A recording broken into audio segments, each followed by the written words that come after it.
Analyst Chada Sastry గారు ఇలా చెబుతున్నారు. గత వారం అమెరికా, ఇరాన్ మధ్య 2 వారాల కాల్పుల విరమణ ప్రకటనపై యథాప్రకారం మిగతా విషయాలేమీ విశ్లేషించకుండా కేవలం మోదీపై ద్వేషం అనే ఒకే ఒక్క దృష్టికోణంతో చూసి, ఇరాన్, అమెరికా మధ్య పాక్ మధ్యవర్తిగా వ్యవహరించి కాల్పుల విరామం సాధించింది, నాటకాల విశ్వగురువు Modi utter flop, Iran America మెడ వంచింది అని బోలెడు విశ్లేషణలు చేశారు మన వాప మేధావులు. అప్పుడే చెప్పాం, ఇది అమెరికా నాటకం. దానికి హార్మూజ్ జలసంధి విడిపించి గుప్పెట్లు పెట్టుకోవటం అతి ముఖ్యం. కాల్పుల విరమణ చర్చలు వంటివి లేకుండా తన ఖరీదైన యుద్ధ నౌకలు పంపితే అవి సముద్రంలో ఇరాన్కి ఈజీ టార్గెట్ అయి ఇరాన్ మిసైల్స్తో ధ్వంసమైపోతాయి. ఇది అమెరికాకు తెలుసు. అమెరికా ఈ కాల్పుల విరమణ నాటకం తమ పెంపుడు దేశమైనటువంటి పాక్తో నడిపించింది. అందుకే ఊహించినట్లుగానే చర్చల్లో ఇరాన్ ఒప్పుకోలేని షరతులన్నీ పెట్టి చర్చలకు మంగళం పాడింది. హార్మూజ్ జలసంధిలో మేం మైన్స్ పెట్టాం, అంటే ల్యాండ్ మైన్స్ లాగా సీ మైన్స్ పెట్టాం. అవి ఎక్కడ పెట్టామో మర్చిపోయాం. అందుకని మేము మిసైల్స్ ప్రయోగించకపోయినా హార్మూజ్ ద్వారా షిప్స్ ప్రయాణిస్తే, అంటే మేము చెప్పిన రూట్స్లో కాకుండా మీకు నచ్చినటువంటి రూట్స్లో ప్రయాణిస్తే ఈ మైన్స్ పేలిపోతాయి. అందువల్ల హార్మూజ్ ద్వారా వెళ్ళాలి అనుకునే షిప్స్ ఇరాన్ సముద్ర తీరం వెంబడి మా మిలిటరీ సూచించిన దారిలో వెళ్తే ప్రమాదం ఉండదు అని ఇరాన్ దేశాలను బెదిరిస్తూ, బ్లాక్మెయిల్ చేస్తూ హార్మూజ్ గుండా వెళ్లే షిప్పుల దగ్గర $2 మిలియన్ ఫీజు వసూలు చేస్తోంది. అందుకు గాను హార్మూజ్పై పట్టు సడలించడానికి అది సిద్ధంగా లేదు. హార్మూజ్పై ఇరాన్ పట్టుపోతే గాని ఇరాన్ని పూర్తిగా బలహీనపరచలేమని అమెరికా 15 రోజుల కాల్పుల విరమణ ప్రకటించగానే తన 2 అధునాతన గైడెడ్ మిసైల్ డెస్ట్రాయర్లను, అంటే యుద్ధ నౌకలను హార్మూజ్ జలసంధి దగ్గర మోహరించింది.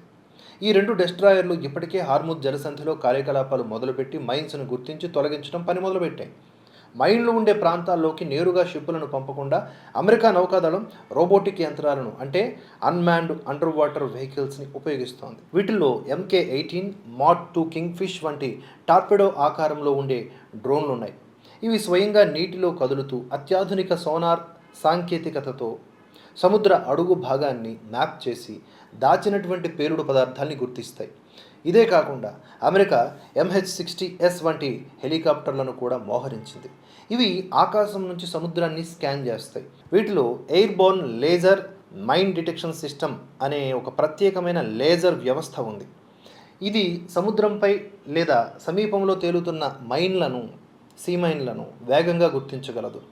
ఈ 2 డెస్ట్రాయర్లు, అంటే పెద్ద యుద్ధ నౌకలు, మైన్ తొలగింపు సహాయం చేయడమే కాకుండా బలమైన రక్షణ కూడా అందిస్తాయి. వీటికి ఏజిస్ కాంబాట్ సిస్టమ్ మరియు అధునాతన ఇంటర్సెప్టర్ మిసైళ్లు ఉన్నాయి. ఇవి ఆకాశం నుంచి, సముద్ర మట్టం నుంచి వచ్చేటటువంటి ఇరాన్ మిసైల్స్ని గుర్తించి నాశనం చేయగలవు. హెలికాప్టర్ లేదా డ్రోన్ ద్వారా ఒక మైన్ గుర్తించబడిన తరువాత దాన్ని నాశనం చేయడానికి మరో రిమోట్ కంట్రోల్ సిస్టమ్ ఉపయోగించబడుతుంది. అది ఎయిర్బోర్న్ మైన్ న్యూట్రలైజేషన్ సిస్టమ్. ఈ వ్యవస్థ ఒక చిన్న రోబోటిక్ పరికరాన్ని పంపి అది మైన్ వద్దకు వెళ్ళి దాని పక్కనే పేల్చేస్తుంది. ఈ యుద్ధం కారణంగా ఇరాన్ హార్మూజ్పై పట్టు బిగించడంతో కొన్ని వారాలుగా సుమారుగా 800 షిప్పులు సముద్ర జలాల్లో నిలిచిపోయాయి. దీనివల్ల ప్రపంచంలో ఆయిల్, గ్యాస్, ఇతర వస్తువుల వాణిజ్యం మీద పెద్ద ప్రభావం చూపి అన్ని దేశాల్లో పెట్రోల్, గ్యాస్ ధరలు భారీగా పెరుగుతూ ద్రవ్యోల్బణం కూడా పెరుగుతోంది. అందుకని ఈ ఇబ్బందులు తొలగించడానికి హార్మూజ్ ద్వారా ఒక సురక్షిత రవాణా మార్గాన్ని ఏర్పాటు చేయడం ప్రారంభించాము. ఈ సురక్షిత మార్గాన్ని త్వరలోనే సముద్ర రవాణా రంగానికి పంచుతాము. ఇది వాణిజ్యం స్వేచ్ఛగా ప్రవహించడానికి ఉపయోగపడుతుంది అని అమెరికా అడ్మిరల్ బ్రాడ్ కూపర్ అన్నారు. ఇక్కడ ఫేస్బుక్లో మోదీ ద్వేషులు ఇరాన్ని చాలా పైకెత్తుతూ అమెరికాని ఇరాన్ నిలువరించింది అని బీరాలు పోతున్నారు. కానీ ఇంటర్నెట్ సమాచారం ప్రకారం ఇరాన్ ప్రస్తుతం అత్యంత బలహీనంగా ఉంది. ఇరాన్ టాప్ రాజకీయ, మత, మిలిటరీ, అణ్వాయుధ శాస్త్రవేత్తల్ని యుద్ధం మొదలైన 10 రోజుల్లోనే ఇజ్రాయెల్ లేపేసి నాయకత్వాన్ని బలహీనపరిచింది. ఇప్పుడు ఇరాన్లో ఉన్నటువంటి పెద్ద నేతలు, స్పీకర్ మరియు ఫారిన్ అఫైర్స్ మినిస్టర్స్ వీళ్ళు మాత్రమే పెద్దలు. వీళ్లను కూడా లేపేస్తే ఇరాన్తో చర్చలు చేసే నాయకత్వం కానీ, యుద్ధం తర్వాత ఇరాన్ని నడిపే నాయకత్వం కానీ లేకుండా పోయి అరాచకం ఏర్పడి అమెరికాకు తలనొప్పులు వస్తాయని వీళ్లను ఇజ్రాయెల్ చంపకుండా ఇజ్రాయెల్ని ఆపింది అమెరికాయే అని కథనాలు. ఇప్పుడు హార్మూజ్లో మైన్స్ క్లియర్ చేసి దాన్ని అమెరికా తన గుప్పెట్లో పెట్టుకుంటే ఇరాన్ యుద్ధంలో చేతులెత్తక తప్పదు. అప్పుడు ఇరాన్లో ఒక పప్పెట్ ప్రభుత్వాన్ని కూర్చోబెట్టి ఇరాన్ ఆయిల్ని అమెరికా నిర్వహించి చైనాకు తలనొప్పి తెచ్చి చైనాను బలహీనపరచటం అనే ఇరాన్ యుద్ధ లక్ష్యం నెరవేర్చుకుంటుంది అమెరికా.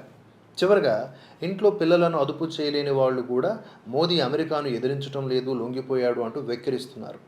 ఎవరు ఒప్పుకున్నా ఒప్పుకోకపోయినా ప్రపంచంలో ఇప్పుడు అమెరికా మాత్రమే ఏకైక బలమైన రాజ్యం.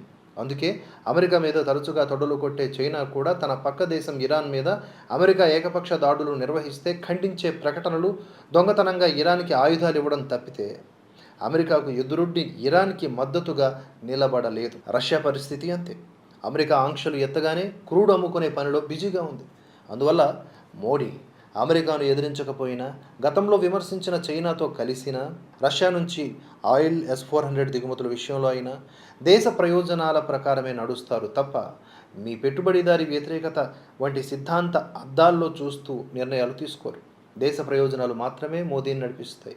అందుకే ఎవరు ఎలా వెక్కిరిస్తున్నా దేశ ప్రయోజనకర నిర్ణయాలు తీసుకుంటూ 40 రోజులైంది యుద్ధం మొదలుపెట్టి. దేశంలో ఇప్పటికీ కూడా ఆయిల్ సంక్షోభం రాకుండా చూసుకుంటున్నారు. అందుకని మోదీ మీద మీ ద్వేషం మీ గ్యాస్ పెంచుతుంది తప్ప అతనికి నష్టం జరగదు. ఈ వీడియో నచ్చితే లైక్ చేయండి. అలాగే ఎంకరేజ్ చేయాలనుకుంటే హైప్ అనే పాయింట్స్ ఉంటాయి. ఆ పాయింట్స్ మీద క్లిక్ చేయండి. 10 మందికి షేర్ చేయండి. జై హింద్, జై భారత్.